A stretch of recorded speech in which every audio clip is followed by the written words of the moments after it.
داتا صاحب رحمت اللہ تعالیٰ علیہ چلے جائیں نا، اتنے مرد وہاں پر ہمیں نظر نہیں آتے جتنی زیادہ عورتیں وہاں پر نظر آتی ہیں. حالانکہ حضرت عمر فاروق رضی اللہ تعالیٰ عنہ، آپ نے تو عورتوں کو مسجد میں آنے سے ہی منع فرما دیا تھا. جب آپ نے مسجد میں آنے سے عورتوں کو منع فرما دیا تھا تو وہ کون سی عورت ہے بھائی جو داتا صاحب کے دربار پر جا رہی ہے؟ وہ کون سا دین ہے؟ کیا کریں، حکومت اور دور ہی عورتوں کا آ گیا بابا.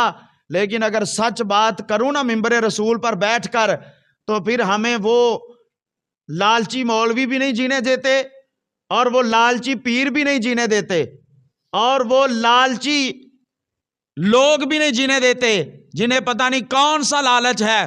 میں ممبر رسول پر بات کر رہا ہوں یہ، اور علل اعلان کر رہا ہوں، کوئی بندہ مجھے ثابت کروا کے دکھائے کہ عورت جو ہے وہ کسی دربار پر جا سکتی ہے، عورت جو ہے وہ مسجد میں آ کر اپنی جماعت کے ساتھ نماز پڑھ سکتی ہے.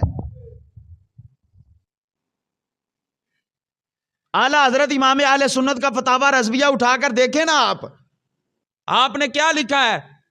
عورت اپنے گھر کے اندر نماز پڑھے، چار دیواری میں نماز پڑھے، اگر ہو سکے تو کمرے کے اندر نماز پڑھے، کھلے صحن میں بھی نہ پڑھے، اگر ہو سکے تو اس کے پیچھے اگر کمرہ ہے تو وہاں پر نماز پڑھے.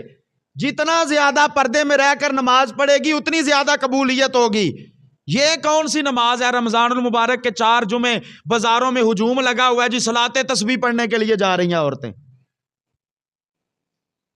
آپ حضرت عمر فاروق رضی اللہ تعالیٰ عنہ آپ سے زیادہ سے آنے ہیں، یا ہم سیدنا عمر فاروق رضی اللہ تعالیٰ عنہ آپ سے زیادہ علم رکھنے والے ہیں؟ آپ نے منع فرمایا خبردار کوئی عورت مسجد میں آ کر نماز نہیں پڑھے گی.